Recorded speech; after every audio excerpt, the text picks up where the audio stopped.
Good morning. Thank you for joining us. We will start in just a few minutes.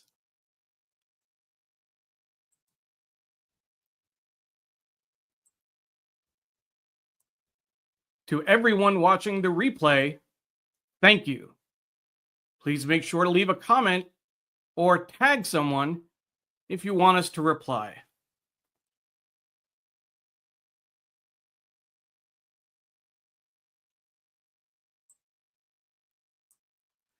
If you're watching on Facebook, please make sure to press play on the video. That way, if you leave a comment and you're watching live, we can put it on the screen, or at least we can choose to put it on screen.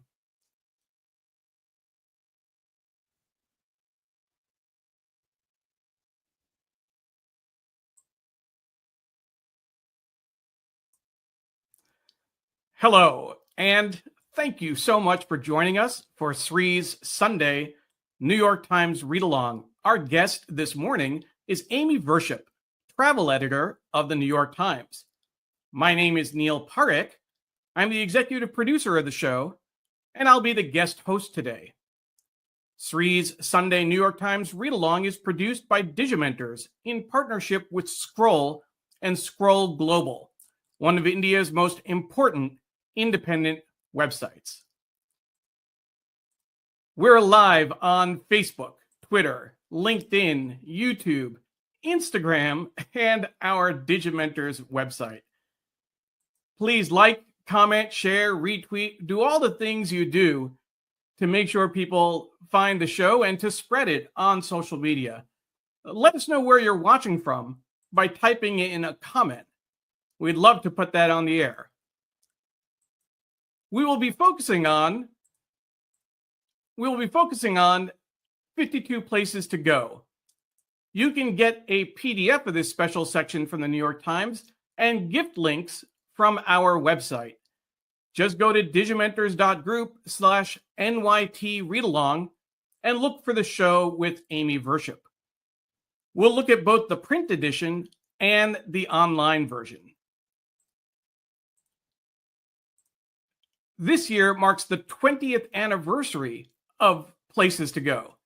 We'll ask Amy about how her team used AI to review the 914 destinations that have made the list over the past 20 years. At 10 a.m. Eastern Time, we'll do a special review of New York Times for Kids. Through a special arrangement with the New York Times, you can download the PDF of this special print-only once-a-month section from our website until noon Eastern Time today. There is no online version of this special report. And if you like travel, make sure to put February 23rd on your calendar. Deborah Kerr, a loyal viewer of the show, is currently on a National Geographic-sponsored trip to Antarctica. She'll share pics, video, and more. Make sure to join us February 2nd next week, because Deidre Everson, President and CEO of the John and Lillian Miles Lewis Foundation, will be our guest. And I'm proud to say that they're one of our clients for Digimentors, and I work very closely with her. So we are going to have a great conversation about the work that the foundation does and an upcoming campaign, the John Lewis Selfie Campaign. And it's a great way to kick off Black History Month. Sree's Sunday New York Times Read Along is produced by Digimentors, the social, digital, AI, and events consultancy that Sree founded several years ago. Thank you to Muckrack for your longtime sponsorship of the show. We have such a great show planned for today. Amy Virshup, New York Times for Kids, 52 places to go, and of course the news of the week, which we'll get to, of course, in just a bit. But first, let's go ahead and welcome some of the folks who are watching on various channels. We have Patricia Freudenberg offering greetings from New York and saying welcome to Amy. Naomi Service is saying good wintry morning from chilly Rhode Island. Jonathan offers greetings from the East Village, where I'm planning a few places to visit of my own. Jonathan, we'd love to hear about your own 52 places list. If anything in the New York Times list is on your radar, we'll show you how you can create your own list from their online version, but you may have your own local list that you're working on. My mom is watching from Tampa, Florida. So the Parekh. Hi, Mom. How are you doing? Yes, I will call you. I usually call her after the show in addition to waving. I don't want anyone to think that this is my only time talking to her. But I do try and catch up every now and then. Stephen Kaplan saying good morning to the New York Times Read Along family. Always looking forward to this read along. Travel on. Hashtag travel on, he says. Ken Fisher, good morning from Cedar Rapids, Iowa. Paula Kiger saying good morning from Tallahassee, Florida. Longtime producer of the show and very close friend. Thank you, Paula, for all of your support. Pradnya Haldapur, good morning, lovelies, tuning in from Silver Spring, Maryland, not far from where I am in Springfield, Virginia. Doug Levy is watching from Burbank, California, not Northern California, where he usually is, but it is 5:30 in the morning for him, and he is a long time. You've heard me tell this joke before. He's not an old radio hand; he's a long-time radio hand, so getting up early is not a problem for him. John Laxmi is watching from Nairobi, Kenya. John, thank you for joining from whatever you're doing in Kenya. Let us know what you're doing out there. You know, I know there are a couple places in Africa on the list, and you can tell us what you're doing, what your travels, why your travels are taking you out there. Pradnya said it's perfect timing for this travel list for anyone looking to flee the hellscape that is the United States. Already getting political. Yes, we will get political in this show after we focus on 52 places. But yeah, we will go there. Ramnath Subramanian is watching from Bangalore. Looking forward to today's session. Ramnath is likely watching on one of Scroll's channels, a Scroll's Facebook page. Thank you so much. We're so glad for this partnership with Scroll and Scroll Global. Ron Thomas is checking in from New Jersey. Ron, you could do your own 52 places list. You've probably been to more places than most people watching. We'd love to see kind of what your map, people put maps up with pins of where they've traveled. I'd love to see your map. Kaveri is watching from India. She says hi to Neil and Amy. She's a former guest on the show. She's actually from Ireland. We had a great conversation with her last fall. She's a writer. Check out her books, The Inheritance in particular. Jayanti Patel is watching from Gandhinagar, Gujarat, and says good morning to all Americans. It's evening, of course, for folks in India. Pradnya is tagging friends to let them know they should watch. You should do that too, particularly folks who like travel. So Jonathan offers a little more detail, not quite 52, but he hopes to take his long-planned trip to the Zeppelin Museum in Germany. Friedrichshafen, I'm guessing, this October. Not the only trip planned, but that's the only one that has an element of romance. Jonathan, we need to know more. If we need to talk offline, that's fine, but we need to know more. Romance? My mom is saying this is the second time Amy is on the read along. We enjoyed the first time with a lot of information. It's actually the third time Amy has been on the read along. It was an epic show. It's still a life highlight, and Sree is still jealous. Somehow he seems to be traveling in January and misses this opportunity. But Amy hosted me at her townhouse in New York in January of 2020 for the 52 places to go. And we had the 2019 52 Places Traveler join us for that show. I was just beside myself doing that show for there with her in person. Of course, 3 months later, all travel stopped because of the pandemic. So that was interesting. But, you know, Amy joined us actually in the middle, not so much in the pandemic, a little bit later. focusing. There was a Memorial Day show focusing on bike trips, which was really interesting. So Amy's third time, and let's see who else. And a happy Republic Day to everyone celebrating in India and Indian Americans here. So thank you, Jayanti, for mentioning that. Absolutely. And Diane Stefani says, good morning from Margate, New Jersey. We have a planned trip to Japan in May with a tour company called Luxury Gold. Very excited. Well, with that lead up, let's go ahead and bring on our guest, Amy Virshup. She's the travel editor of the New York Times. We're going to be focusing on 52 places to go. Amy, welcome to the show. Thank you. Good morning, and I'm happy to be here. A lot of excitement for this topic, and we usually sometimes we try and get the 52 places on the day it comes out in print. But this week we're a week later, which is fine because we also have a little more perspective, and you can share some of the reader comments, some of the feedback you've gotten from folks.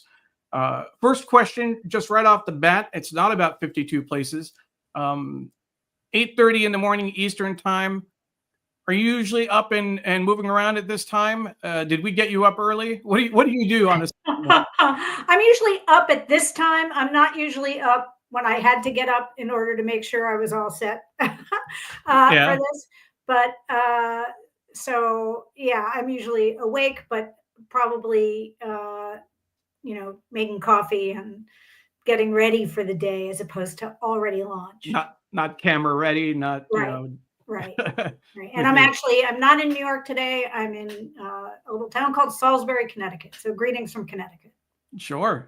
We have several friends that watch from Connecticut. And I actually went to school in Connecticut, went to Wesleyan University, and my wife's family is from Connecticut. So we have strong Connecticut ties. So let's dig right in. We have a lot we want to cover, and we want to make sure we get some reader comments as well. This is the 20th anniversary of the places to go, or what we call places to go now. There was a great recap in the paper that looked at the different covers. We'll scroll through that right now, doing slowly so you can see kind of the different treatments, and then you see some of the online versions as well. This was where we go in 2012, 2010, and then 20 years of places to go. It made its debut in 2005. And the annual, the list has changed over time rather. I think that the best graphic from this article is this global view. In 20 years, you've recommended 914 places, including 145 countries, 366 cities and towns, 41 states, and a total eclipse. What were your thoughts thinking about the 20 years and doing this review, preparing for this year's edition? Well, I'll tell you, one of the things that when we actually went back and did all the research, the 41 U.S. state, the 9 states that had never made it on, some of them were kind of surprising. And for example, Massachusetts had never made it on.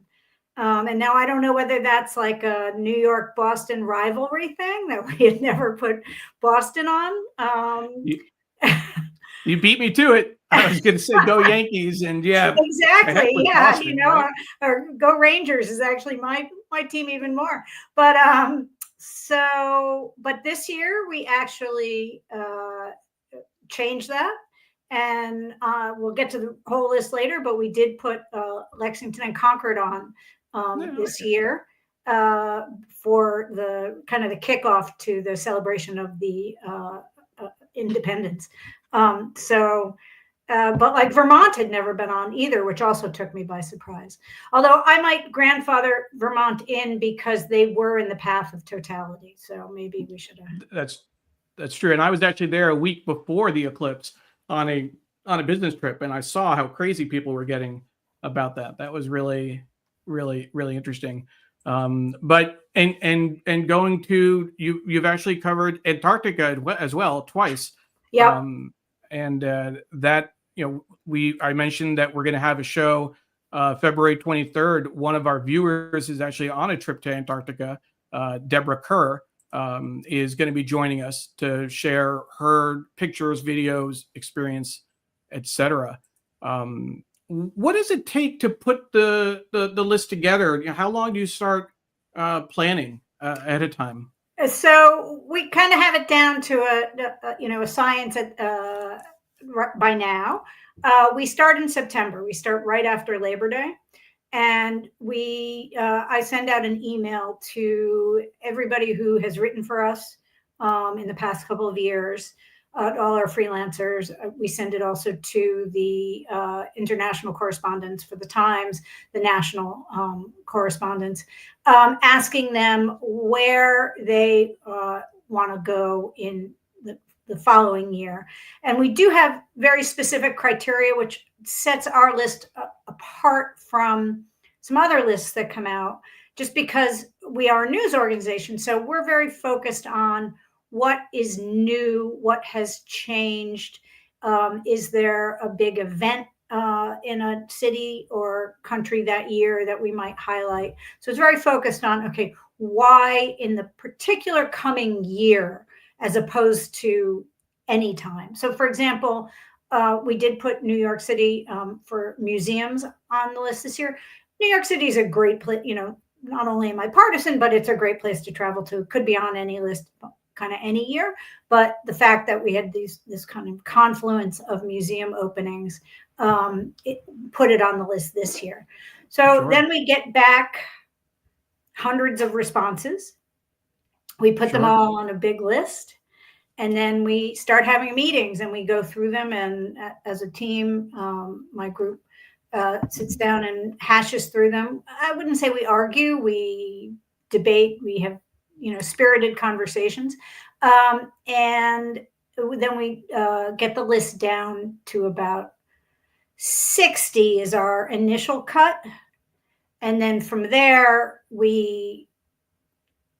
some things drop off, some things come back on. We start getting photography for the list and put it into shape. The photography is incredible, and we'll definitely get to that. Getting back to this review that you did, the states that have not made the list yet, and Massachusetts was on this year, but Delaware, Iowa, Mississippi, Nebraska, New Hampshire, New Jersey, Vermont, and West Virginia. I'll say that you don't worry about Jersey. You don't need to, no need to go there either. That's just my New Yorker opinion coming through. But in reviewing this, all of this work, and this article is great, by the way, in terms of looking at what was going on in 2004 when you started this project. Right, it wasn't quite 52 or places to go at the time, but this was before Instagram, before Twitter, TikTok, etc., and Facebook groups. But more importantly, I think it's interesting looking at the way it's evolved. 2005, its first list was 38 recommendations for where to go. Kabul was highlighted in 2006.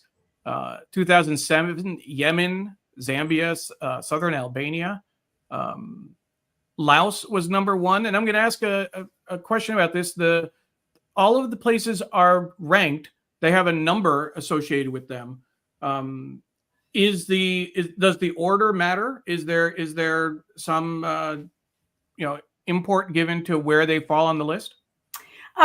No. So the number one place is the number one place. That is the place that we are really highlighting.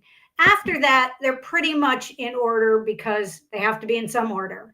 I would say the top 10 are probably a little more weighted, that we want to put those up there. And that may also be because they have such stunning photography. We want to show off some of our photography at the very top of the list.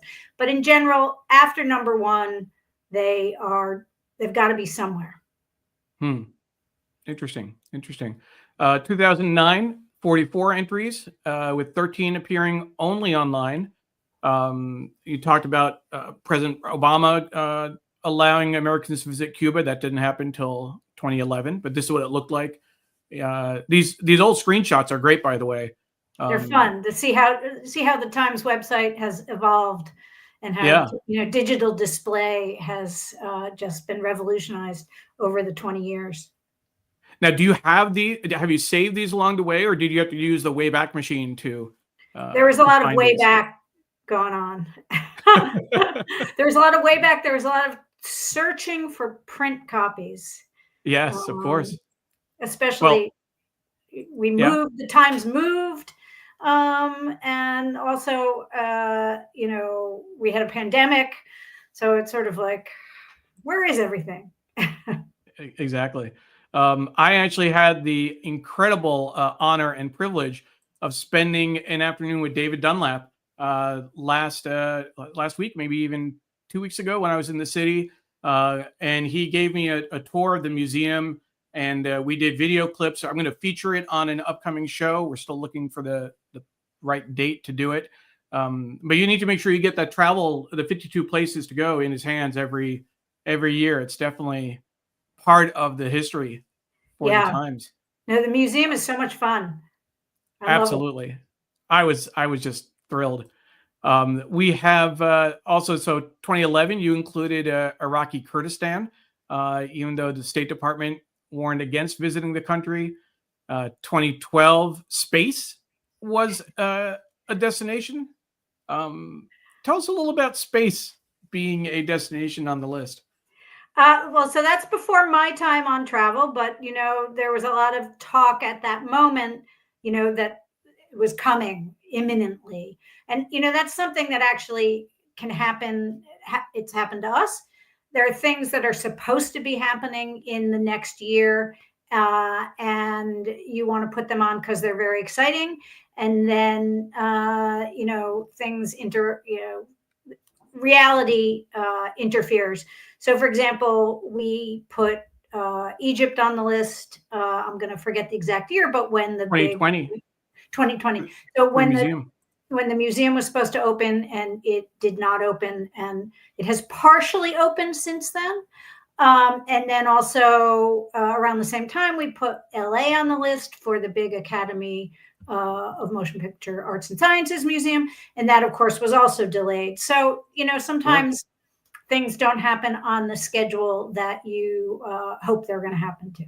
Sure. I actually lived in Egypt for 2 years, 2003 to 2005. And so we were paying attention to and kind of noticing what they were doing with the Egyptian Museum, moving the capital, outside of the downtown after the Arab Spring, et cetera. So it's really interesting to see how that's playing out, and then how it gets represented in the 52 places to go. 2013, Ireland and New Zealand make the list, and you featured user photos, reader photos, for the first time. Have you done that since?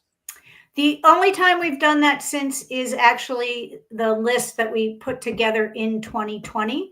So the list for 2021, which was a list that we called places we love, or places to love. And that was, we solicited from readers who at that point mostly could not travel, places that they had been that really meant something to them, and that they particularly thought were important in their life. Absolutely. 2014 is when you settle on 52 places to go, with video in your digital treatment, and Northern Lights tourism makes the list. And then there's a lot of, even without naming it, there was a lot of focus on sustainability and the the concerns about over tourism, finding alternate destinations to some of the more popular. Here, there's a reference to Laos instead of Vietnam and Cambodia, and I'm not going to pronounce this. Do you know the in Italy? I believe it's Chioggia. Chioggia as an alternative to Venice. So there's some interesting options there. Now, in 2006, Kabul was an emerging destination. 2010, you just suggested Damascus. Myanmar made the list in 2012, 2013. What is the conversation like around politically sensitive areas and areas that have been hit by war? What's the process in terms of finding the right timing to recommend them to be on the list? Right. So we are conscious of that. I will say, if a place has a State Department warning of 4, we do not recommend it. Like, that's off the list. Sure. So, but we try and look at places, so for example, Nicaragua is on this year's list. They obviously have political issues there, and there have been issues of violence there. But if we see a place that where the travelers are starting to go, where tourism has picked up and it's changing and becoming more welcoming to people and has something really special to offer people, we do consider putting it on the list, and we have put those places on the list. And sometimes, and then there are also the places, there are places that have been hit by war. There's also places that have been hit by natural disaster. Sure. So, for example, we have put Maui on the list. We put Asheville on the list this year. So we really try to weigh like interest level and level of change with safety. And sometimes we will put in the item that, this is kind of a more adventurous, edgy place to go if you're thinking of going there. Now, Maui is an interesting case because, and we had gone to Maui, and those are pictures from our trip to Maui behind me on the wall. If we're talking about travel, it was, for me, it was a trip of a lifetime. That's how Deborah Kerr is describing her trip to Antarctica. But we were there in 2022 before the wildfires. And right afterward, there was the message was, don't go to Maui because it's just destroyed. It'll be too disruptive. And very quickly there was a pivot when people realized, wait a minute, we need the tourism. We need the support from the tourism community. So that can also be a challenging kind of decision point of when do you encourage people to go? When is it safe to go? It's almost similar to after natural disaster, when the president wants to go to show support, to focus on an area. You go too soon, you're interrupting recovery efforts. You go too late, people feel like you're ignoring them. Yeah, no, I think that's true. And I mean, I think Hawaii in general is a very interesting place right now in terms of travel, because there has really been an effort on the part of Hawaiians to kind of reset travel. And the feeling has been that for far too long, travel has been what people call extractive. It's taking from the country, and that what it really needs to do is to benefit the country and benefit, not the country in terms of Hawaii, I'm sorry, but the destination, and benefit the destination and work with the destination to to make sure that things are not destroyed, things aren't trampled, and that Sure. the monetary benefits of travel feed out into the community. And there's a very, very strong push in Hawaii for that. And, one of the things, to get a little into the weeds on the travel world, there are these things called destination marketing organizations. And they basically, are trying to sell their destination and get people to come.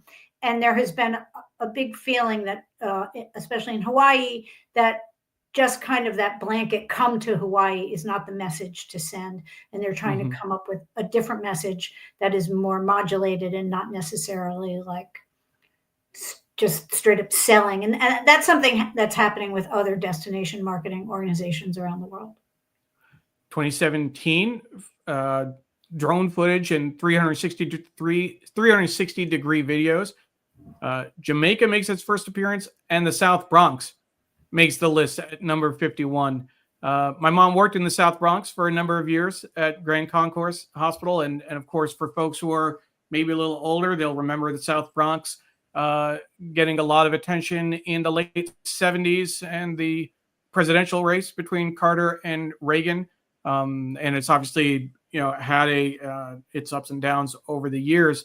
I do want to make sure folks know, and if you see the ticker on the bottom, you can download a PDF of the 52 places to go, a gift link to this article that we're looking at right now, and more from our website.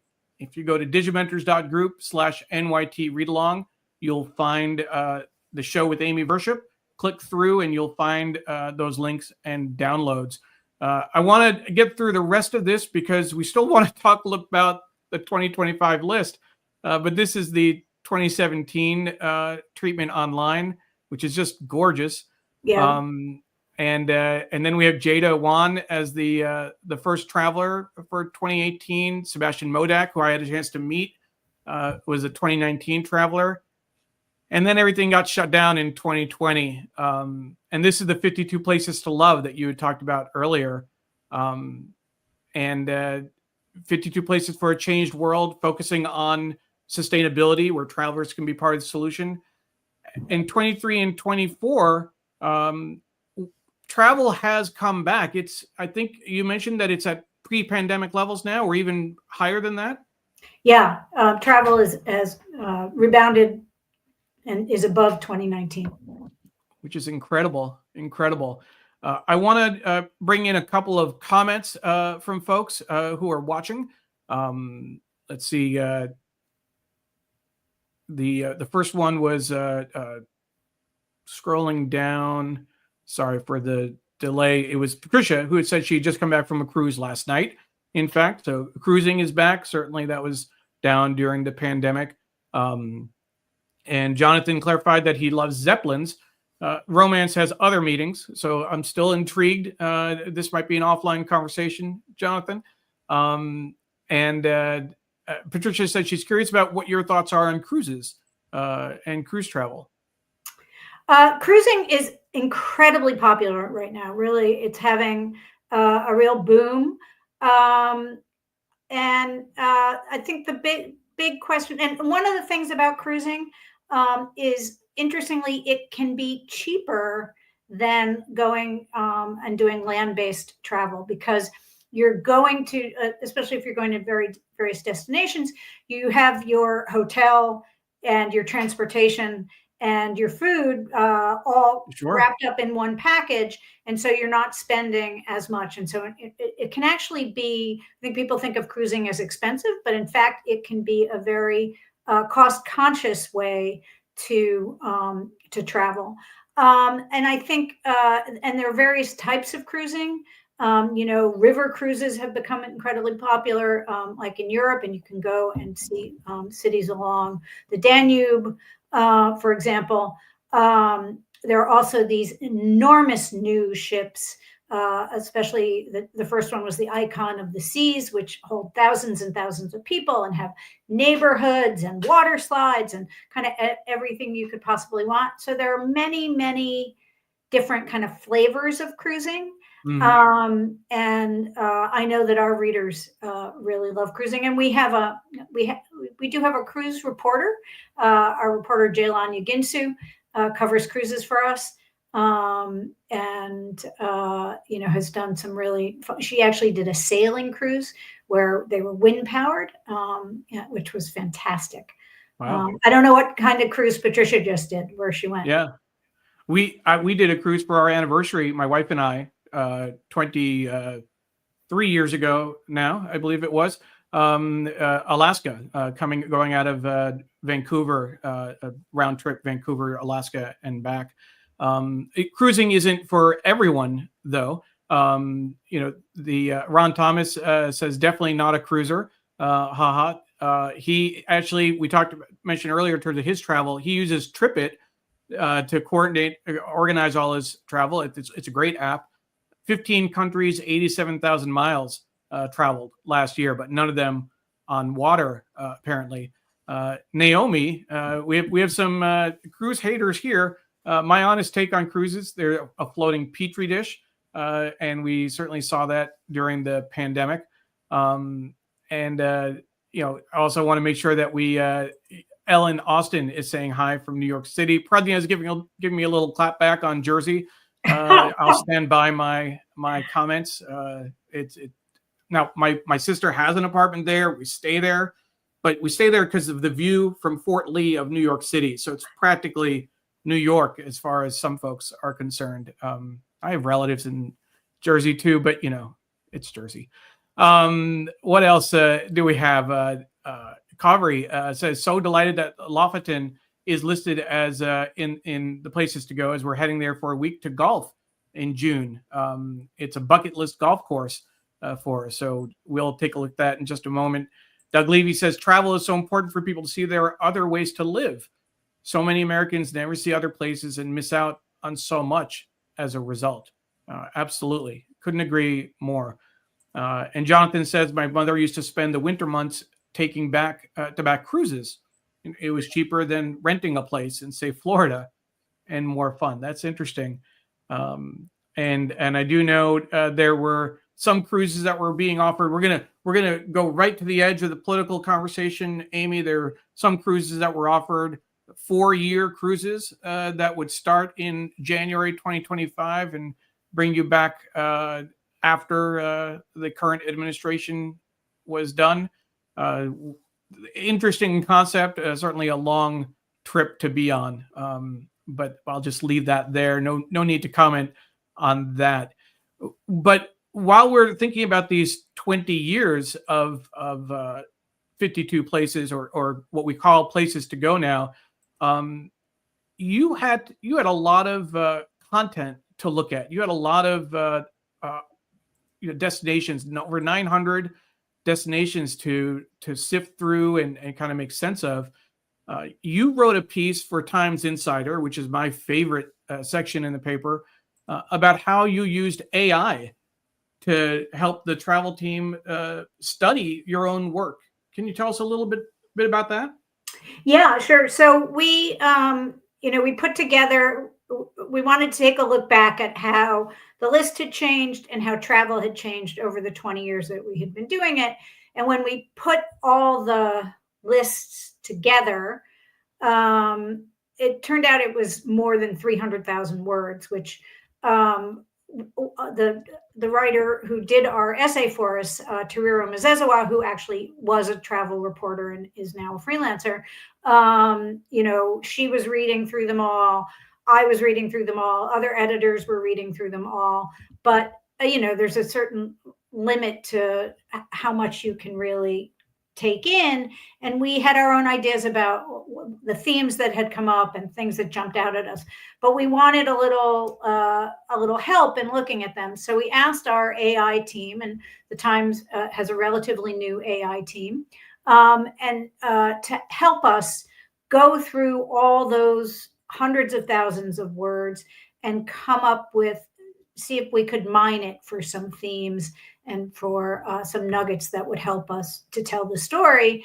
And they did that, and we used a couple of different AI tools. And they, it was kind of a backstop. It was like sort of a computerized backstop for us to say, oh, here, you might have missed this, look at this, and pull out those nuggets for us to pay attention to. And it was great. It was very helpful in helping organize our thinking. Great. And as, of course, Sree has done a series of workshops around AI, just helping people understand what the basic tools are and how you can use it for various tasks. This is obviously a higher level, and you have your own content that you can throw into it. We are looking at moving into focusing on prompts in 2025 to help people understand AI. So if folks are interested, I'll just do a quick plug. This is Sree's AI workshops. You can find more information on our website. You can go to digimentors.group Sree AI to learn more and to see whether he can arrange a workshop for you and your team. Certainly helping people understand the tools, but this year we're going to take it a step further and see if we can help train people on how to use prompts to get what they need. But getting back to the travel section and AI, I want to bring in a question from Twitter. We have Anita Joe is watching on Twitter, and I'll pull that on the screen real quick. She says to Amy, she's asking, what is the travel prediction for the next 4 years? Can you look out? Where do you think travel is going to go? 4 years is, a hard amount of time to predict for. Sure. Nobody would have predicted the pandemic, a couple of years before it, although maybe somebody did, but most people would not have. I think one of the things is there are a couple of forces working in travel. One is that more and more people are traveling as the world, other parts of the world become wealthier than they were. Those people also, are traveling. As GDP goes up in a country, so does the ability to travel to other places. And that is only going to continue growing. So that raises the question of over tourism in some places. If there were just more people who want to go, it's not going to get any less crowded. The other thing, of course, and one of the major things that we talk about is climate change and how that's affecting travel. Europe in the summer now, we've had successive heat waves for the past 4 years, I believe. And so thinking about, is that where you want to go? Do you want to go to Western Europe in July and August? Do you want to go there later in, at either end of the season? So I think people are shifting their travel because of that. And they're also, and I think this is a great thing, they're looking at different ways to travel. Train travel has become enormously popular. And especially, Europe has revived a lot of night trains. So you could fly to Europe, and then within Europe, you could take a train to get where you want to, which again is more, forgiving on carbon. And I think our carbon consumption is something we all need to think about. Sure. And to think about our travels as how can we travel in a way that, you're going to use carbon, but is there a way to minimize it? Is there a way to plan your travels so that they're not as damaging? Sure. More comments coming in, and we're going to turn to the list in just a moment. Mitra Kalita, thank you for watching, Mitra. Thrilled that you included Assam on the list this year. So that's great. Naomi is saying don't diss the Jersey Shore. And yes, I'll make an exception for the Jersey Shore. We have spent time in Avalon. It's the rest, most of the northern part, off the Turnpike. We can talk about it later. Patricia is sharing. I'm going to just say this is you on Jersey. I'm not jumping. Oh, no, I'm not bringing you into that at all. Don't worry. We're not going to bring you into politics. We're not going to bring you into Jersey. Don't worry. Every now and then go away, have a little relaxation for when you come back to your work. Your judgment will be sure. Go some distance away, because then the work appears smaller and more of it can be taken in at a glance, and a lack of harmony and proportion is more readily seen. Leonardo da Vinci. I need a vacation if that's the case. I need to get out of here. Doug Levy hadn't heard of the 4-year cruises. Interesting idea. And Nandita says, as a food and lifestyle writer, I wonder if you have thoughts on how, or the risk of these lists, do they risk over promoting a destination when a local community is tired of tourists? Asking the question based on a competitor's world best destinations to do. And I think we talked about that earlier in terms of the focus on sustainability and the kind of some of the direction that you've taken, that tourism is taken, and the importance of being mindful and demure of when you travel and what you're doing there. Dr. Tachi says, good morning from Fort Lauderdale. We had a great show with Dr. Tachi last week from Miami. If you missed that, definitely find that. Sree was in person live from Miami with Dr. Tachi was a great show. Thank you so much for doing that. And just a few more comments. Ellen says, my parents loved cruises. We went on many. She doesn't like them now. While fun, I have no control over food. You can have umpteenth meals a day, and we went to practically all. It was like a running feast. The food never stops. Ron Thomas, I had someone at a dinner party in Dubai who said that the USA citizens have the lowest rate of passports. Interesting. Do you know anything about that, or have you looked at that data? I wouldn't want to say whether it's the lowest absolute rate. That I don't know, but Americans do have a lower rate of holding passports than many other countries. I mean, it's gone up in recent years, but a lot of Americans never leave the United States. Sure. And then we have Doug is saying he's planning a train trip from Chicago to San Francisco. At the very least, it'll be a couple of days offline, a real vacation. A friend of mine actually did a great trip from DC. She went up to Nova Scotia, took the train across Canada, all the way to Vancouver. And then I believe she trained back to Chicago and flew home from there. And so that was like a month-long trip she did. We actually did a great story earlier in 2024 that commenter might want to take a look at. And it was, we rode that same train. A writer named Richard Rubin did it for us. And he rode that train, but he actually got off in like little towns in Montana, in the Dakotas and that kind of thing. And kind of took a taste of like what, because most people just get on the train and go, Chicago to the West Coast, but he actually got off and sampled what there was in these various towns along the way. It was very nice. And there's your ticket lets you get off and then continue on. There we go. And a beautiful, beautiful photograph. Beautiful photograph. 4,000 miles, 6 small towns, a whistle-stop tour of America. Most people ride Amtrak. It's the Empire Build. It goes Chicago to Seattle. Yeah, Chicago, Seattle. And the writer hopped off to explore a few remarkable places. Absolutely great. So let's go ahead and jump into the places to go. We're going to start online, and then we will look at some of the print edition as well. But this is, what we try and do on this show. As folks know, we focus on the print edition of the New York Times. We celebrate print.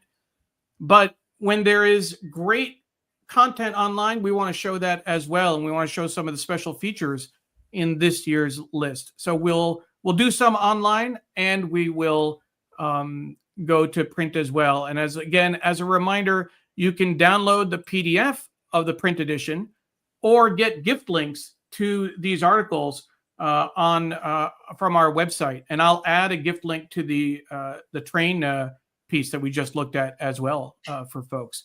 So this is the 52 places to go online. As you scroll down, you see, you click to scroll or begin, and it actually, it's interesting in terms of the way that it's set up. When it's expanded like this, the layout changes. So I'm going to make it a little bit smaller just to get the more kind of traditional. This is a different layout in terms of starting with Jane Austen's England took the number one spot. And as you mentioned earlier, the number one spot actually is intentional. And then after that, it's mostly focused on photography and kind of other factors. Why was Jane Austen's England number one? Well, this just felt like such a classic place to go, and a classic New York Times pick in that it's a little bit, it's a sophisticated kind of intellectual place to go. And it's also incredibly beautiful. I mean, that photograph, I feel like I'm in, a Constable painting when I look at that photograph. So I just really we loved the photograph as well. It's the 250th anniversary of Jane Austen's, I'm forgetting if it's birth or death, but, she is such an important literary cultural figure. and we just thought it really resonated. It's the 250th of her birth, actually. Thank you. So that's great. And then here is the full list. You can click on this, and it's a little hard for folks to see in terms of the size, but you can get kind of a broad sense of what it looks like, and we can zoom in, so you can see kind of when you scroll, you see the England, Ecuador, the New York City museums, Assam, India, Greenland, number of other places. You saw Asheville, etc. So this gives you kind of a good. You can click on any of these links to go straight to that story, that destination. So we'll go ahead and jump to one. We'll pick Assam since Mitra mentioned that. One of the things that's interesting, I hadn't noticed it before. I don't know if this is new, that you can actually create your own list. If you click on your top list, and if you click on the plus sign here, it gets added to your top list of destinations. Yeah. Is that new this year? Yes, that was new this year, and that's really exciting. And we hope people are going through and creating their own lists and saving them so that they can go back and and actually visit perhaps these places, and or share their lists with their friends, their traveling partners, and say, okay, let's go to this place or that place. Sure. And on the side, there's a link. You can copy the link specifically to this piece, which is nice. You can close the text on the side to feature the photography, which is so important and really does bring a place to life. But the video as well.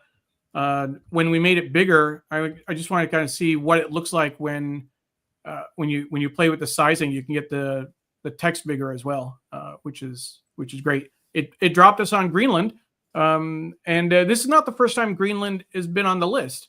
Right.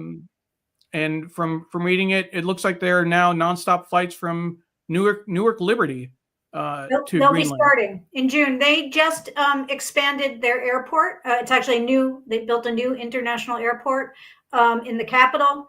They will have nonstop flights starting in June from Newark, and they are trying to, they're seeing, Iceland.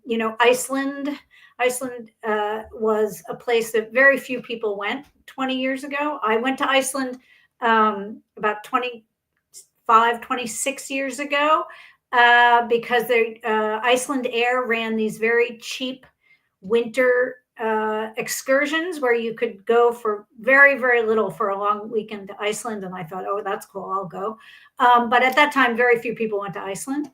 Now it is an amazingly popular destination. And I think Greenland is looking at Iceland and saying, hey, we have, incredible scenery and winter aurora tourism and all those things. And we want to get a little piece of that.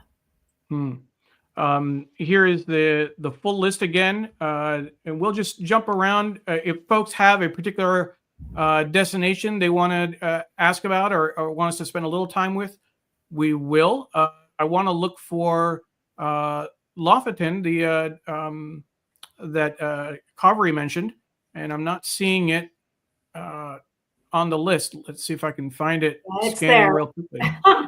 Say again. It's there. It's there. I'm sure. There we go. Lofoten Islands, Norway. It's another northern destination with the northern lights. Gorgeous, absolutely gorgeous. And so this is the northern lights come up in the list every now and then. They certainly do. Yeah, Northern Lights tourism has become incredibly popular, and we actually did an article just a couple of weeks ago about how Northern Lights tourism has largely been driven by digital photography, because before digital photography, it was very hard to take pictures of the Northern Lights. You had to Sure. really know what you were doing as a photographer, and especially if you were shooting on film, of course, you're not knowing exactly what you're capturing. And it was very difficult. And the move to digital photography has made it much, much easier for people to share images of the Northern Lights. And in fact, as someone who has gone on a Northern Lights tour, I will tell you that they often are more, the digital photography concentrates the images, and what you see with your naked eye is not often as spectacular as you see in the camera. It can be. There are times when there's a really, really amazing display, but if you have kind of a mild display, you'll see it better in your camera than you will, and then now in your phone, because phone cameras have become so good, than you will to the naked eye. And what's interesting is that the Northern Lights over the last year or two have been visible in more southern latitudes. It was cloudy when, here in DC on the days that we might have seen it.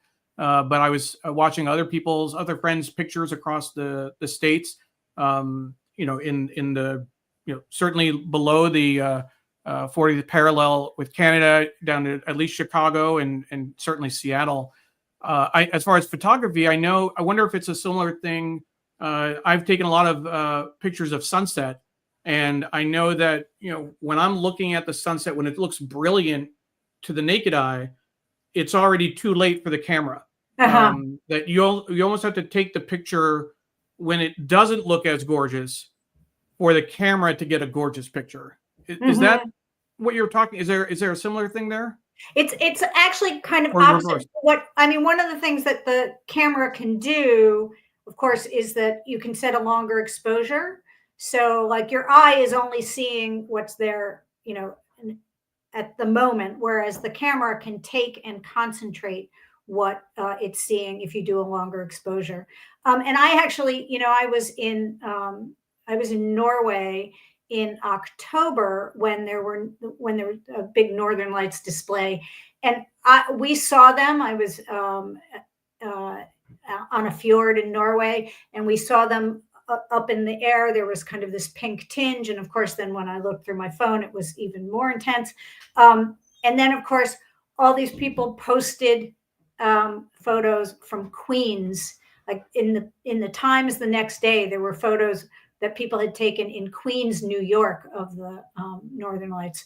So I was a little bit disappointed that I was all the way in Norway, and they had seen them even more intensely than I had.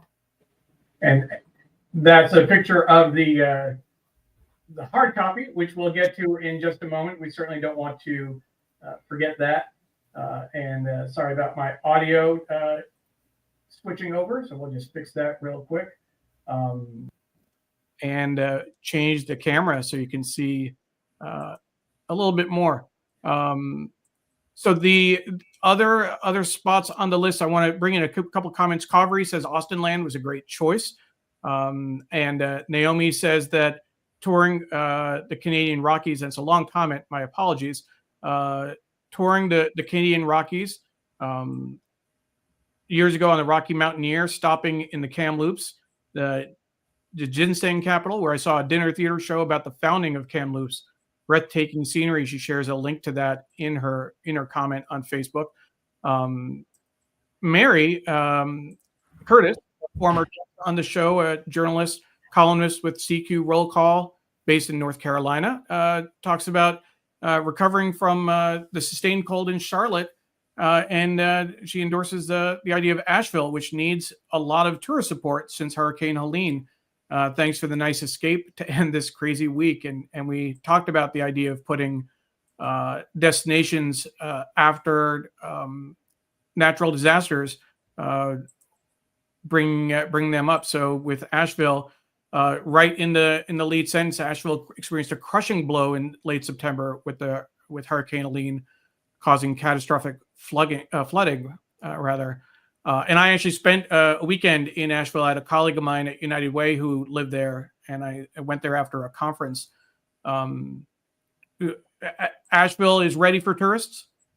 Yeah, I mean, it was interesting. You had asked before about putting on places that might have been conflict zones or something like that. But and we also talked about natural disasters. Now, Yeah. Asheville was actually on our. We had been leaning towards doing Asheville prior to the hurricane because as I said, we start our list like right after Labor Day, and it had been proposed because it's been such an up and coming great destination in general. And then the hurricane hit, and we kind of put it on the back burner and thought, maybe not. Maybe it's not going to be ready for people, and they're not going to want people. But as it moved along, we felt that enough had come back and reopened, and that the local sentiment was turning to be, yes, there could be some revival of tourism. And so we decided to go ahead and put it on. That's great. That's great. We have just a reminder, a programming note for folks. We will be continuing with Amy focusing on New York, the 52 places to go for a little bit. The discussion is just too great. A lot of great comments coming in. We will get to the paper, but then at 10 a.m., we will do a special look at New York Times for Kids. So just as a reminder, you can get the New York Times for Kids from our website. The PDF is available to download before noon Eastern time today. So go ahead and go to our website and download that. We'll add the links into Facebook in just a moment, Facebook and LinkedIn. And stay with us. Amy will have to leave at 10, but we'll stay on for another 15 minutes or so to take a look at New York Times for Kids. Always a special treat to look through that section. As far as other comments are concerned, and we'll get back to the list. Let's see. It was Deborah had a great question for older or homebound folks. Do articles on virtual tours, local urban tours, etc. How to organize photos and memories from past trips? All great ideas for features in the travel section. But have virtual tours ever made the list? Is that something that has come across your radar? They've never made the 52 places list, but we did during the pandemic. We did a lot about virtual travel because that's the only kind of travel people could do. So we focused on that a lot, and we do occasionally do virtual stuff. Not so much, but we certainly do local urban tours. We do New York tourism. I mean, one of the things, and I'll just the word local can be a difficult one because, the New York Times now has 11, I think we're now at 11 million subscribers. And those are digital subscribers. And a lot of them are no longer necessarily in the New York area. We have a tremendous number of subscribers who are in California. We have a lot of subscribers who are out of the country entirely, big presence in Europe. So it's like trying to define local becomes more difficult for us because people are all over the world. Sure. But we actually have done, I know we've also done we have a series we call Travel 101, which is about kind of the basics of travel and very servicey, helping you travel better. And I know we have done organizing your photos in that one. Monica is commenting on Twitter. Monica Bialacor, welcome. Good morning, everyone from Cuba. Great list. Very interesting to see how AI was used in the research. Cuba didn't make the list this year, but glad to see that the French Basque area did. So let's go ahead and take a look at the Basque country. And then after that, we'll switch to the print version so that we can see how things were laid out there. So let's see if we can find the Basque country on the list, and then we can talk a little bit about that. Let's see. Yeah. We highlighted the food there, that it is becoming an increasingly, obviously, people always think of like San Sebastian for food. This is actually the Basque country across the, across the border into France. and wonderful food. And a number of chefs have moved from Paris down to there and are really making waves and doing exciting things. Absolutely. So we're going to add this to our list as well. So I've been keeping track of the places that we've looked at together. Our top list is Assam, Greenland, Lofoten Islands, Asheville, and the French Basque Country. All right. And we'll add a few more. We'll look at the print edition just to see if there's anything else to look at there. Again, our guest is Amy Virshup, the travel editor of the New York Times.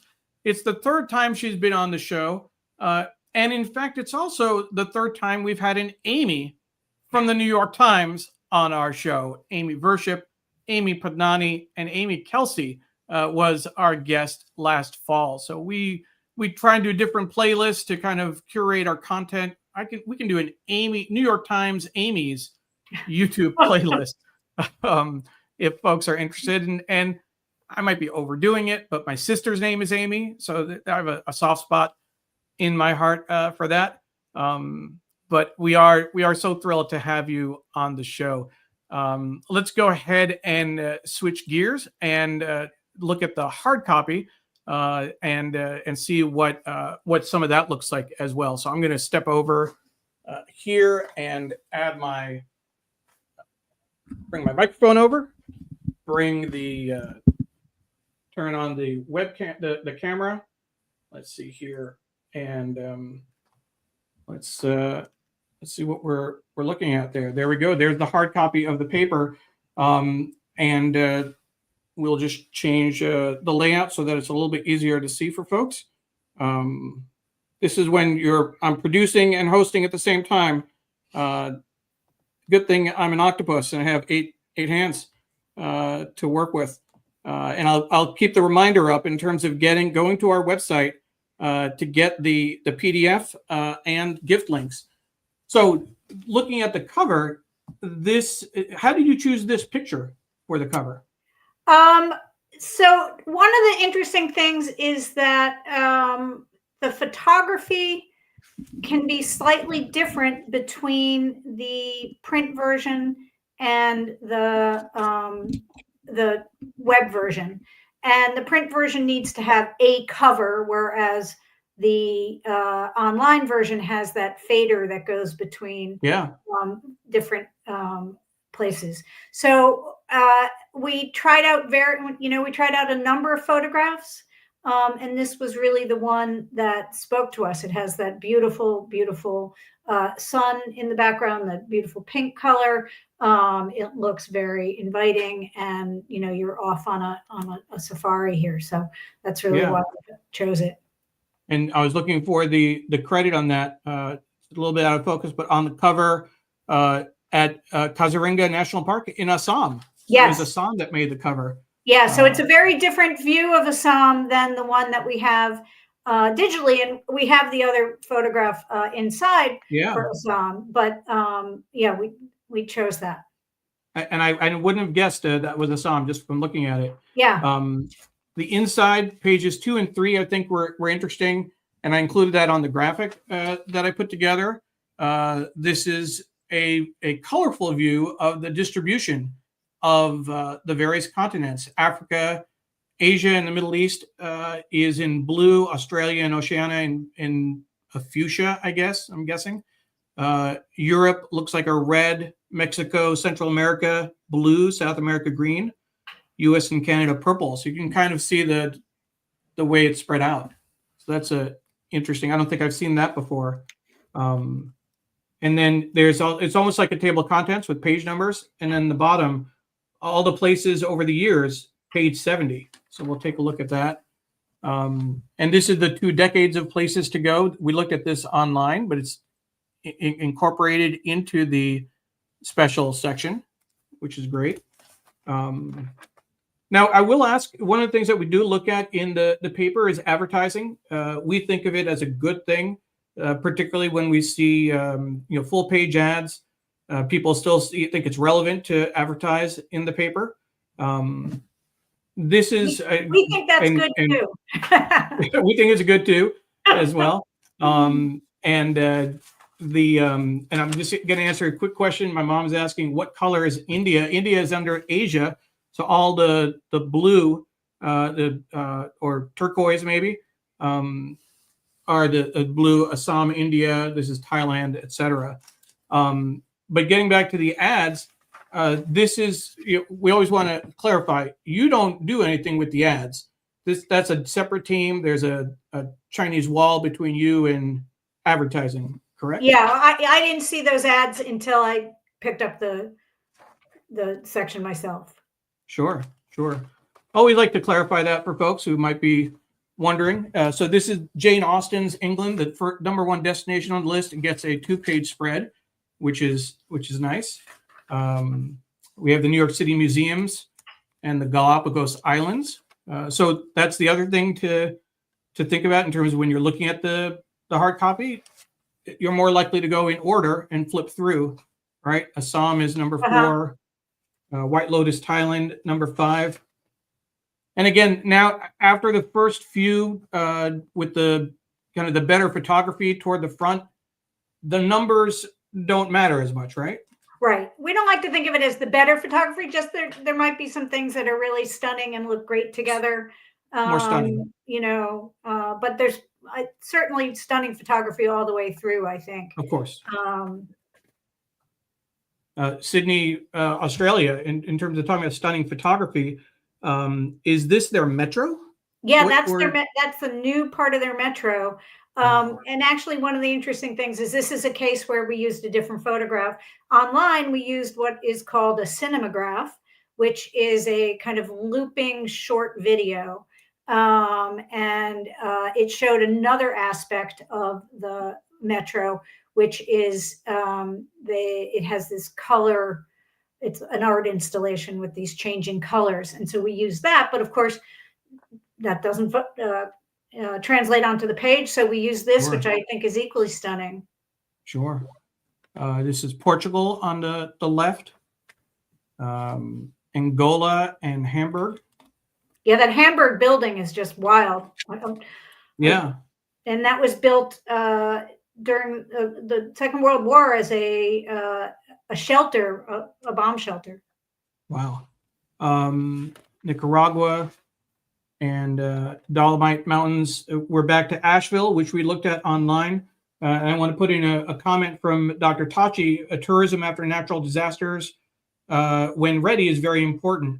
Those of us in the D9 sororities and fraternities made it a point to hold our national conventions in New Orleans after Katrina. Of course, when New Orleans was ready, of course. Right. And New Orleans is on our list this year, and of course had the horrible New Year's Day attack. And that was, I would assume that New Orleans was in the process. You'd kind of put the list together. You said you started working in September, so presumably New Orleans, would have been, the list may have been finalized by the holidays. Did you have any thoughts about keeping it on the list or taking it off the list because of the attack? Did that influence your conversation? No, we decided that we would leave it on. We talked about it, but we very quickly decided we would leave it on, but we did acknowledge the attack in the text.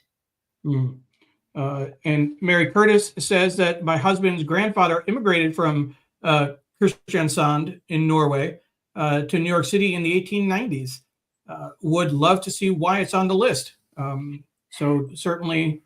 The reason it's on the list is this building in the foreground is a new museum there, built in an old grain silo. And I don't know if people have been to Cape Town, but there's also an incredible museum in Cape Town built in an old grain silo. And this is a stunning new museum, and there's some other great architecture there. And that's why we put it on the list. Interesting. Lexington Concord gets Massachusetts on the list for the first time, a tribute to the shot heard around the world. And the 250th anniversary of the signing of the Declaration of Independence. April 19, 1775 was when those battles were fought. So that's a nod to history there. Yeah, I think there's going to be a big competition for 26 of who's going to own the American Revolution. You could do a whole 52 places just on yes, in terms of revolutionary destinations, sites. like where should you go? And New Jersey might have a claim. It might have a few places, I guess. Maybe. I don't know. You know, there was a Battle of Hastings on Hudson, New York. You might want to. The Battle of Edgar's Lane was very important in the scheme of things, so you might want to look into that as well. I grew up in Hastings. I live in Hamilton Heights in New York City, and we have a Revolutionary War marker on the Broadway median right near my house. Sure. We had my 7th grade history teacher used to do slideshows of these markers. When he did road trips, he'd take pictures and bring them back for us, which is great. We looked at Benin City last week, Nigeria, with Dr. Tachi, who is Nigerian background. So that was great. And this is the rest of the print section. Just going to flip through it real quickly. We're only at number 30, and just incredible photography, incredible layout. This is an incredible keepsake, folks. I certainly encourage you to get the PDF from our website to take a closer look. The gift link as well to the online version, where you'll see some video and be able to put your own list together. This is Georgia, not in the South, but most likely, I assume, in right? Yep. In the Caucasus. Yep. Didn't think that this was become a very, very popular place for people to travel. Georgia is really a up and coming destination. Detroit. Detroit. I love Detroit. I was in Detroit a little while ago, but fabulous. Such an interesting city. In Ontario, not Toronto, not Mississauga, but Trent Severn Waterway. With this fabulous canoe museum. I just love the canoe museum. The new museum, yeah. So Montserrat in Spain, Western Australia, Washington, D.C. That might make next year's list, I would assume, with the 2006 with the anniversary. The cycle route in Sicily, Peru, China on the right. This is Abu Dhabi on the left. I actually was in Dubai in November for a conference. I got to meet Ron Thomas in person, which is great. Milan, Bulgaria, Rotterdam, and Montserrat. And then the last page has this. Over 20 years, we recommended almost 1,000 places. These are the cities, towns, countries, and parks that have made the annual list since 2005. And it uses the same color scheme in terms of green being South America, blue, Mexico, Central America, Caribbean. Europe is in red. Australia, Oceania, the Arctic, and Antarctica in fuchsia. Asia is blue. US and Canada is purple. And Africa is this orange on the right. So that's a great graphic as well. We have taken this to 948. One of our longest features, but I think it was absolutely worth it. The comments, the engagement was great. Amy, thank you so much for spending the time with us. We're going to take a quick look at the paper, and then we'll just ask you to stay for 10 more minutes before we let you go.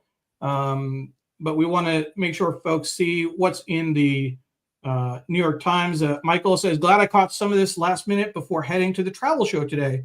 We'll try to listen to more of this later. Absolutely. It's a great reminder for folks that if you did join us late, you can, when we're done, you will be able to watch the show from the beginning on Facebook, on Twitter, on LinkedIn, on YouTube, and our Digimentors website just a few minutes after we finish. We will be finishing about 10:15 or so, 10:20 maybe. And it's certainly worth watching. And as a reminder, gift links and the PDF are on our website for you to download. So take a look at that. So real quickly, the front page, probably all we'll have time for. Maybe I'll try and scan through the different sections. The front page, shattering the bounds of the Oval Office, from mass pardons to DEI snitches, Trump's first days defying norms. It is hard to believe that it's been just been 1 week under the second Trump presidency. And for folks who are not fans of President Trump, and I'll count myself among them, it's been just a whirlwind of crazy things you never thought could happen, rolling back DEI, for example, trying to fire the inspectors general, etc. It's just been incredible. The display story, Danielle Gabot was among the four Israeli soldiers, all women, who were released on Saturday and brought back to Israel from Gaza. We saw that last week. The first hostages were released. Another 4 were released. I think it was yesterday. Hamas releases 4 more hostages. There's the article. Soldiers are exchanged for 200 Palestinians. Here's a photograph pardoning violence against police offender officers. Many January 6 rioters were caught on video gruesomely attacking officers with weapons like stun guns, baseball bats, and chemical sprays. President Trump freed all of them anyway. That's another thing that happened in the first week. The technology that could fuel Trump's immigration offensive. That's certainly something to look at. And the oligarchs that he's surrounding himself with. Marijuana pushed to limit in a race for profits. High THC, low prices, and curative claims still shy on proof. A vivid window into life in the Middle East, drawn open by a French cartoonist. That is interesting as well. As we bring the show, to a close in terms of the newspaper, looking at the front section, I want to make sure folks know about next week's show. Our guest will be Deetra Everson. She is the president and CEO of the John and Lillian Miles Lewis Foundation. I am proud that in my work for Digimentors, they are one of our clients. February 21st would have been John Lewis's 85th birthday. So she'll share some of the plans of how the foundation is planning to recognize and celebrate his birthday, and also their work in honoring his legacy throughout the year. So you definitely want to join us next week. Deetra Everson will be our guest. Continuing on with the front page, one of the things I always note is that here in Washington, D.C., we had a great conversation with Michael Connors at the end of the year. Amy, have you had a tour of the plant before? I have not. I really want to go to there's a plant in Queens that I really want to go to. College Point. Yeah. You definitely should organize that. Get your team out there if you can. It was the thrill of a lifetime. I went as part of my birthday celebration last year and a half ago. That week, Mike Connors actually picked me up from home on the way down to the city, gave me a tour. That Wednesday, we interviewed Jake Silverstein in his office, focusing on the New York Times Magazine. I went to 2 Yankee games, and my mom threw a big 50th birthday party. That's how I celebrated that year. But he was our guest at the end of December, and it was an epic show. I hope the Yankees won when you went. The Yankees, you know what? I can't remember. I was having such a good time. 1 game with my nephew, 1 game with high school friends. I'd have to look it up. I don't remember. I will say one of the things that I'm frustrated by is that the first time I went to a game and they lost, they still played New York after the game, which I just didn't understand. You should only play it when you win. You don't want to be singing the song after a loss. That's just wrong. Yeah. I hear you. But what I was going to say is that, so the Times is printed at 24, I think, plants around the country now and delivered locally. The Washington Post prints the New York Times for me here. But only the Times can print up to 40 pages in one section. So when you get, local versions, you get almost like a split A-book. They can do 24 pages. And then there's almost like an insert that is like a second section, and you get some good focus on that. This goes into the obituaries. Thomas Gaither, 86, who chose jail after civil rights sit-ins, dies. He participated in a sit-in at a lunch counter in Rock Hill, South Carolina. So that was just a bit about the way it's printed. Inside, and this is again my favorite section of the paper, the Times Insider. The gavel is fake. The advice is real. Judge John Hodgman, no judge, resolves disputes with humor in New York Times Magazine. He has a column there. Where Times journalists are reporting from around the world. We always take a look at that. Las Vegas, Guatemala City, Rafah, Gaza Strip, and Sydney, Australia. And then from the archives, this is a piece by Megan DeTrolio. The New York Times goes online. This is from the 1996 when New York Times announced the public launch of its website. And that's what the website looked like at the time. Certainly appreciate that. International, when hazards of student life include bombs and snakes. That's 18 colleges started by Myanmar rebels. That's interesting. For young women, Israeli lookouts who warned of raid. 4 young women, Israeli lookouts who warned of raid, come home. That's the release of soldiers. Greek parliament tightens domestic violence law. Europe court says wife is entitled to review sex. That is interesting. It's a far cry in talking about women's rights and issues.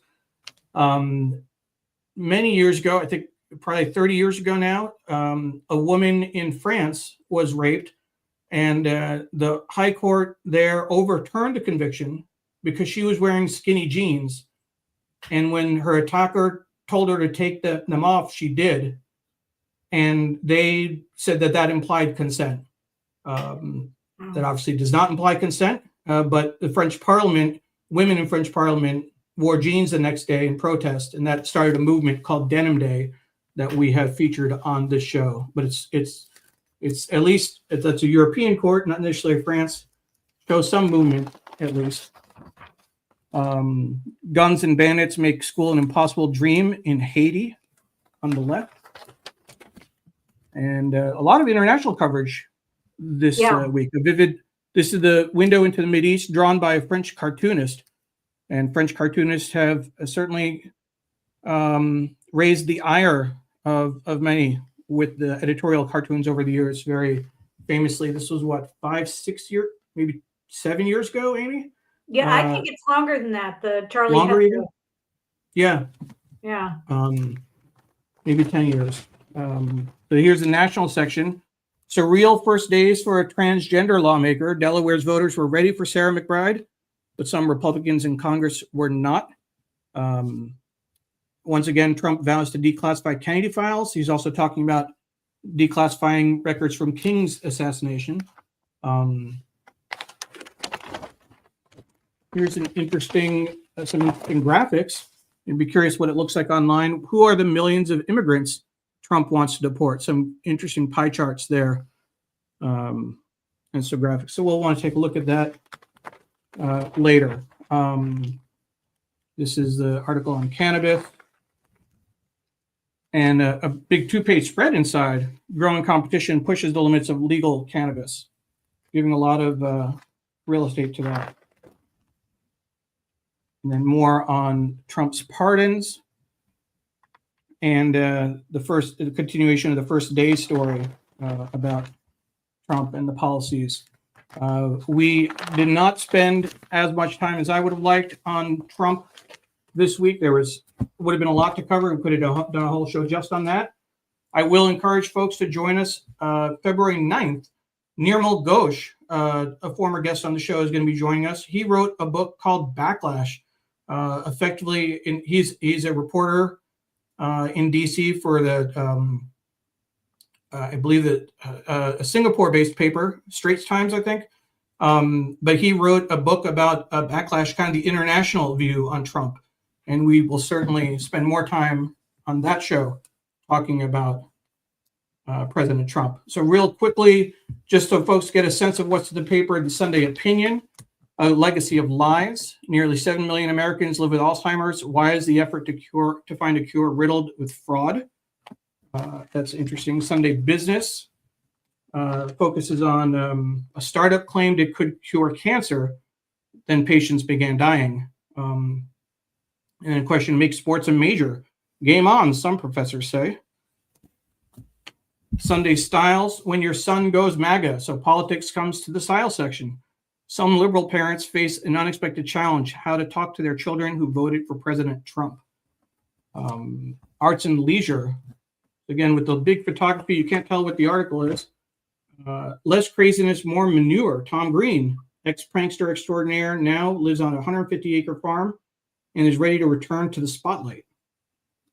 The book review, The Death of a Dream in the Containment. The law professor Michelle Adams recounts the failed legal effort to integrate Detroit schools and the case's ongoing relevance today. That'll be a good pairing to the Detroit feature in the 52 Places to Go. Yeah, I read this review online of this book. It sounds like a fascinating book. Oh yeah? Yeah. Now, you said you like Detroit. Do you have Detroit ties? Are you from? I have no Detroit ties whatsoever. I went for a weekend trip I guess it was 2 years ago now, and I thought the city, Detroit is a place that it seems perennially, people always talk about Detroit coming back, and it has so much to offer. There's so many interesting things there. There's great history. I actually went to the Ford plant, and Sure. you can see, go watch cars being made. The art museum is fantastic. There's a very strong local creators scene and a contemporary art scene. There's great architecture. It really is a very, very interesting city, and I recommend it highly.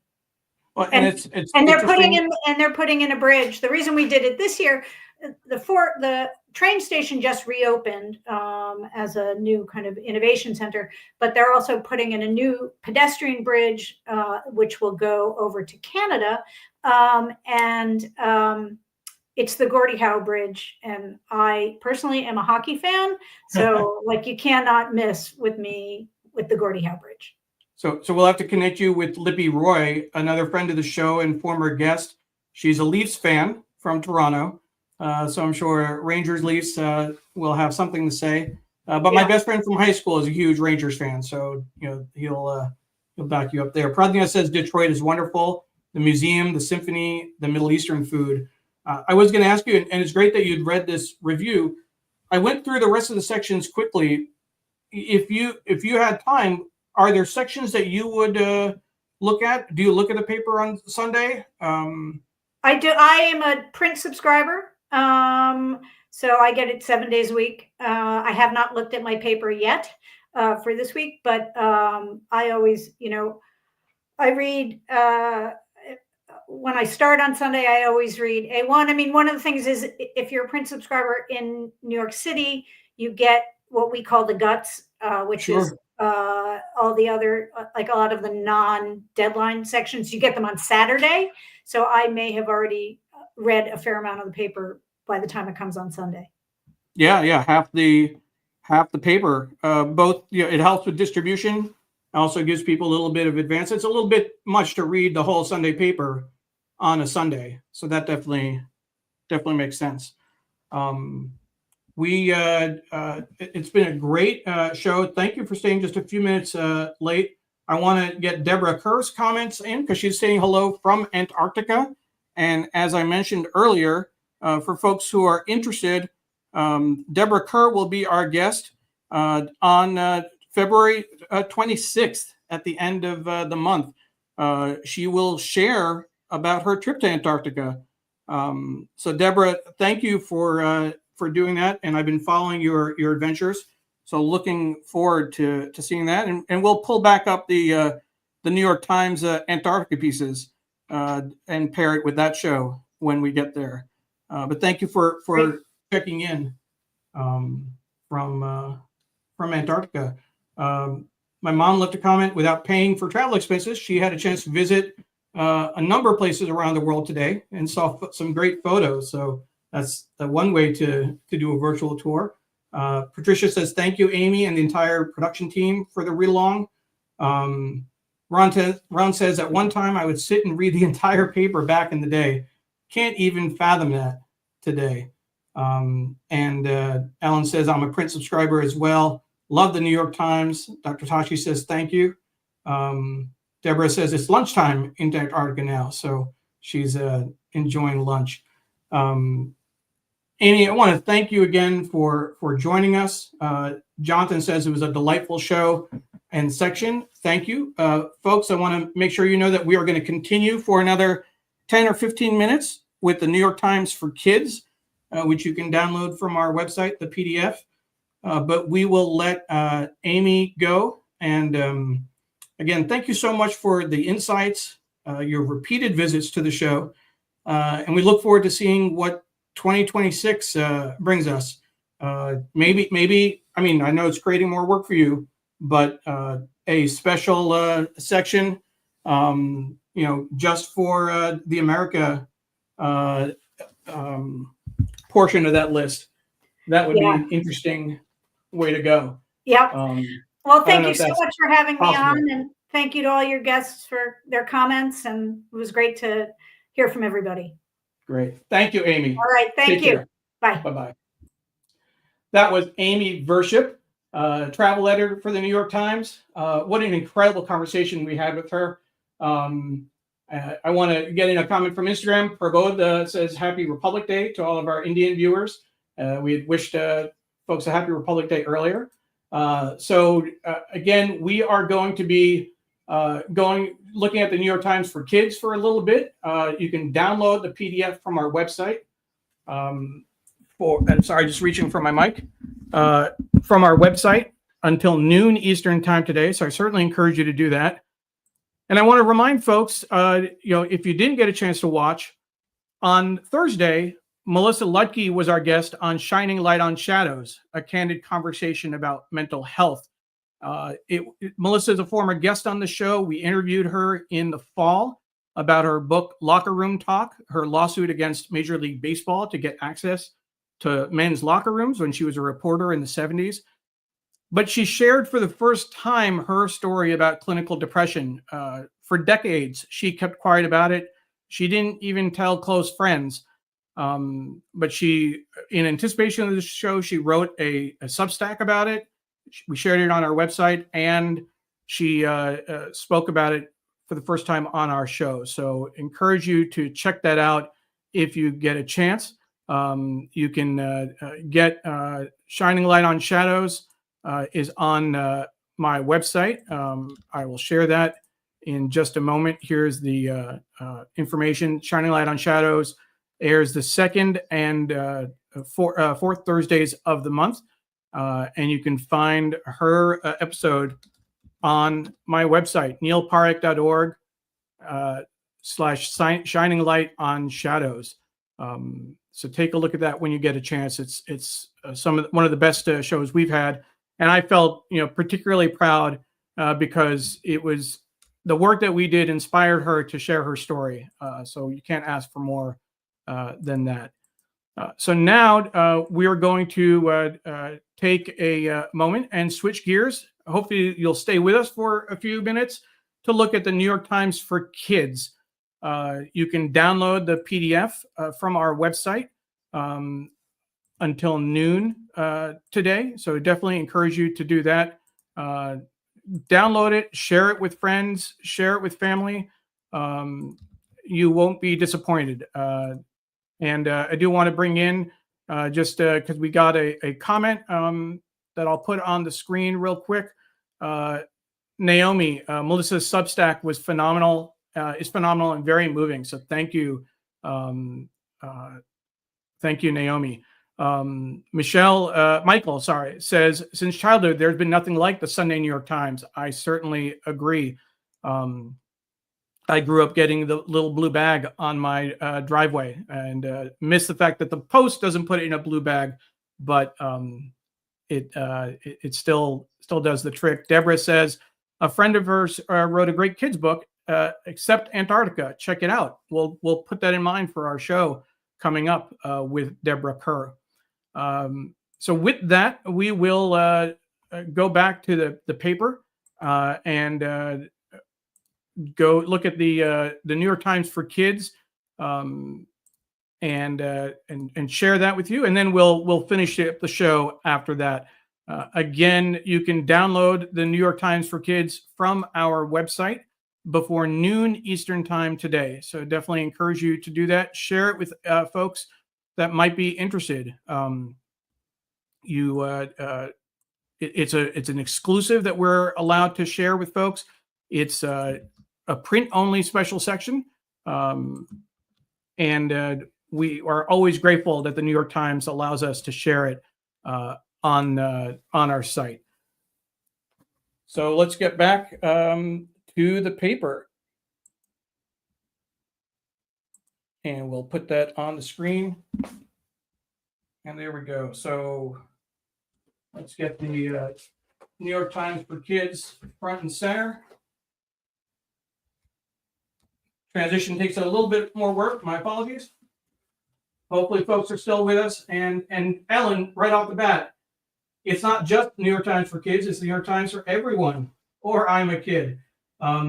What's always great is that the New York Times for Kids has a editor's note at the top that says this section should not be read by grown-ups. So we certainly flout that suggestion every time. And we always dig into it because there's some great content in the New York Times for Kids, and it's good for adults to see as well, because they frame a lot of the work, a lot of the journalism. Dinos Rule is the cover, and you can see some dinosaur feet sticking out. When you lose your home to wildfires, again, that's something adults would need to read. Cell phone bans are sweeping schools. 3 cheers for snot. Why mucus is a medical marvel. Are toys about to get more expensive? And Crush Catastrophe, embarrassing love stories. Those are all interesting pieces. Those are all relevant for adults. But as the father of an 11-year-old, I know that those are all relevant for kids as well. So let's take a look at New York Times for Kids. So they start off with Inside the Times. They have their own Inside the Times version. Snow sleuths for the New York Times weather team, predicting the future is part of the job. And an article about the weather team, which is great. Now, I will admit I am partial to the Capital Weather Gang out of the Washington Post, particularly because of the local coverage. But there was an interesting development in the news this week where a lot of local news stations were dropping their local meteorologists for the Weather Channel. So that's something to keep in mind and to lament. They have their own puzzle section with an easy, medium, and hard. And a call to write us. There's already a lot of news to cover in 2025, but we want to hear from you. What are you hoping to learn more about this year? What are you confused about that we could help explain? What's going on in your life that you wish more kids and adults understood? That would be great for the Times as well. I could see them doing that for the main paper. So great. Dr. Tachi says, I love that they have this section for kids. And I certainly encourage you to go to our website and download the PDF before noon so you can share it. Their national section, again, great photography. It's about the wildfires in California. And of course, it's a monthly newspaper, monthly piece. So their coverage has to be planned out in advance, and breaking news might be challenging. When school becomes a no phone zone, this article here. And I do want to mention that a friend of the show, Raj Goyal, is in New York. I saw a post from him on LinkedIn talking about a bell-to-bell cell phone ban in New York. He's advocating for that and working with lawmakers to keep phones. I don't know if it's for high school as well, but a bell-to-bell cell phone ban. We'll reach out to him. Maybe we can get him on the show to tell us more about that. Price check. Why toys, TVs, and other goods could become more expensive this year. That's something we need to know about. We're the ones that buy them, not the kids. But if tariffs have an impact, what would that mean for prices? Why does Trump think tariffs are a good idea? What happens now? Great explainer piece. Here's a tiny story. 100, the age of President Jimmy Carter when he died last month. Carter was elected president in the late 70s, went on to live longer than any other president in U.S. history. Great piece for kids. Why people talk about the first 100 days. Any adult would be interested in that. And Ellen says, best crossword puzzles. When we looked at the crossword earlier in the New York Times for kids, easy, medium, hard. And Ellen, if I'm not mistaken, you watched our show with Deb Amlin. I've been doing all the puzzles lately after that show, and the mini crosswords I think are really fun to do. It's certainly a sense of accomplishment when you can't solve them past Wednesday, or at least I can't. Monday I'm usually good at. Tuesday I sometimes finish, but by Wednesday I'm done. So let's see what else in the New York Times for kids. Science. Scientists search for clues in dino poop. If you don't have kids in your life, poop is always a focus of conversation. And frankly, my wife thinks I'm a 5-year-old. I talk about poop probably more than I should. A jungle on your toothbrush, texting with a scientist. So this is probably looking at, you might think you're alone when you're brushing your teeth or taking a shower, but you're actually surrounded by a whole world of microscopic organisms. You don't know snot. Gross? Maybe, but mucus is a secret superhero. It's a time of year when you and everyone you know are sniffling. Mucus is a magnificent germ trap. You've got a lot more of it than you realize. One day it could be medicine. Interesting. Just a great section. Now this centerfold, this needs some attention. So here's the full look, and how dinosaurs took over the world. The 165 million year rise and fall of history's most famous reptiles.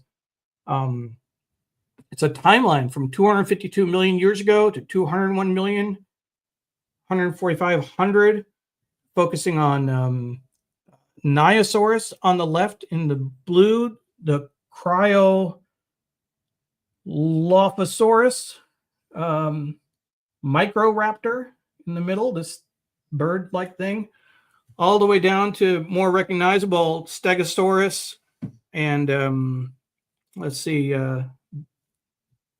Patagotitan. I thought that'd be a Brontosaurus. Sinoceratops, not Triceratops. Just interesting. If anyone likes dinosaurs, if you know anyone who likes dinosaurs, this is worth it just for this centerfold. And if you print it out, that'd be a nice poster for someone. Okay, so my most embarrassing moment, Crush Edition. A Secret Santa fail, busted by a book, an engineering disaster. So some personal stories. I will say though that my understanding is that there is a trend in middle school. There is an account someone has on like YouTube, or some kind of a hashtag called ships, where someone anonymously posts who they think should be in a relationship with someone or who they think is. It's incredibly embarrassing, incredibly invasive. It's bordering on bullying. So this is something that hopefully maybe the New York Times for Kids will write about at some point. But it is definitely a concern for folks.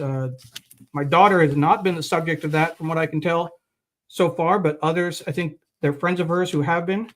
Certainly something to be concerned with.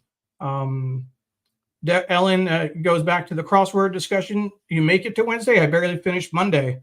My dad did Sunday in less than an hour. Oh my God. Once a month, I do these wickedly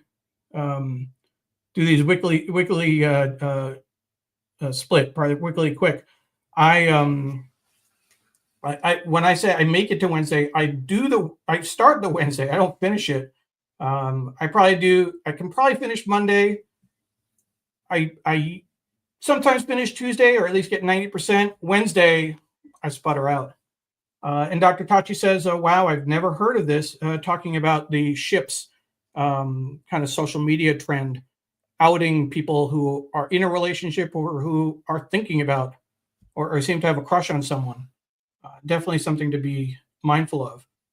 Again, you can download the PDF for the New York Times for Kids from our website until noon today. So definitely check that out.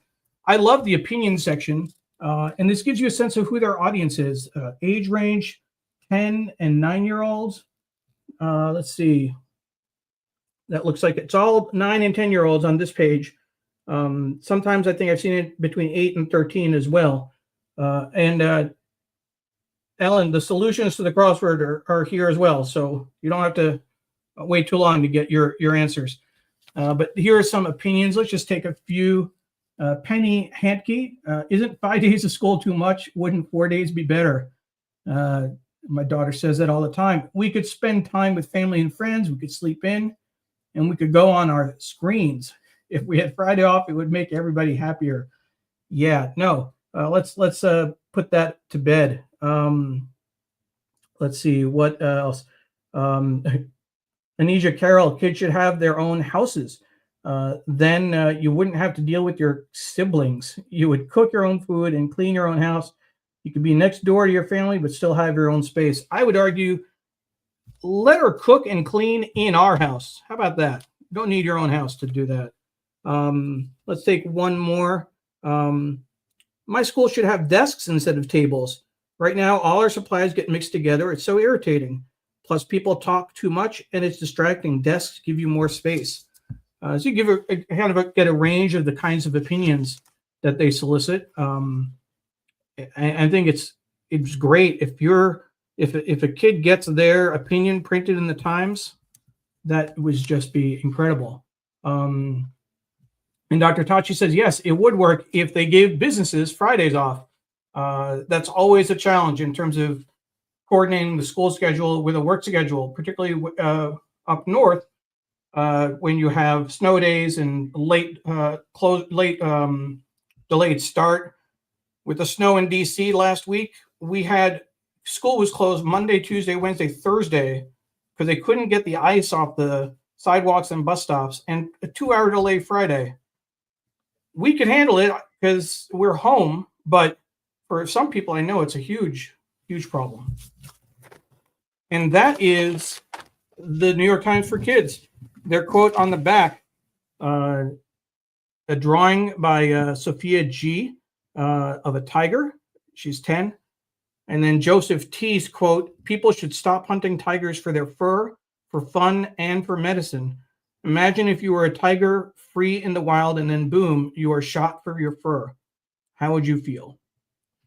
Absolutely. Wisdom from kids. No question about it.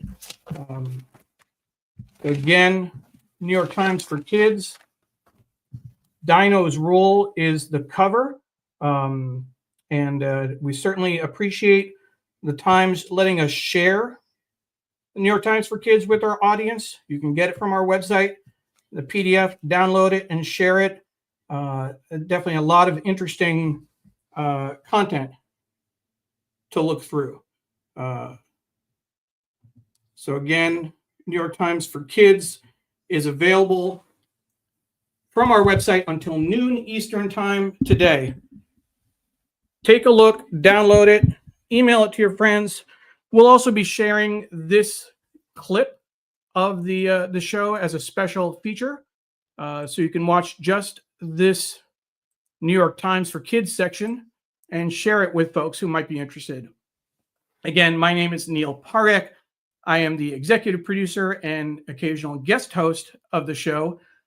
We have been live on Facebook, Twitter, LinkedIn, YouTube, Instagram, and our Digimentors website. We've also been live on Scroll's Facebook, YouTube, and Twitter. Thank you so much for the partnership with Scroll. A few reminders again. The 52 Places to Go is available on our website as well.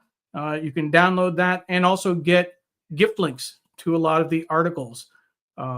We have our next guest next week is going to be Deetra Everson, focusing on the work of the John and Lillian Miles Lewis Foundation. great kickoff to Black History Month.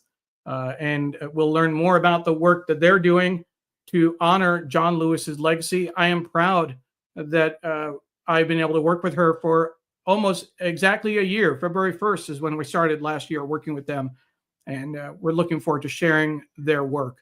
The New York Times Read Along is produced by Digimentors, the consulting firm that Sree established several years ago. And Muckrack has been a great sponsor for us. So thank you, Muckrack, for all of your support. We really appreciate the long-term support that we've gotten from them for all of for the read along, but also for other projects that Sree has been involved in. Taking a quick look, and Dr. Tachi says thank you, Neil. Thank you, Dr. Tachi. Appreciate you sticking through to the end. And I think we had a number of other folks watching as well. Always great to show the New York Times for Kids. And what a great show with Amy Virshup, the 52 Places to Go. We sped through the actual paper. Again, so much more we could have said about President Trump's first week. And I know that Ellen said earlier that, let's focus on travel.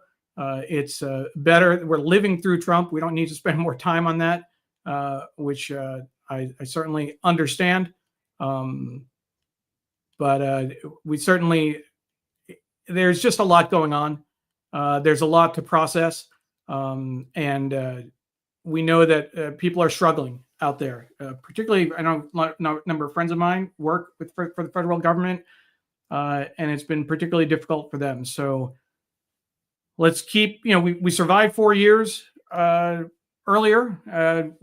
Let's see if we can get through the next 4 years and do what we can and support each other along the way. Again, thank you very much. And we look forward to seeing you next week. Take care.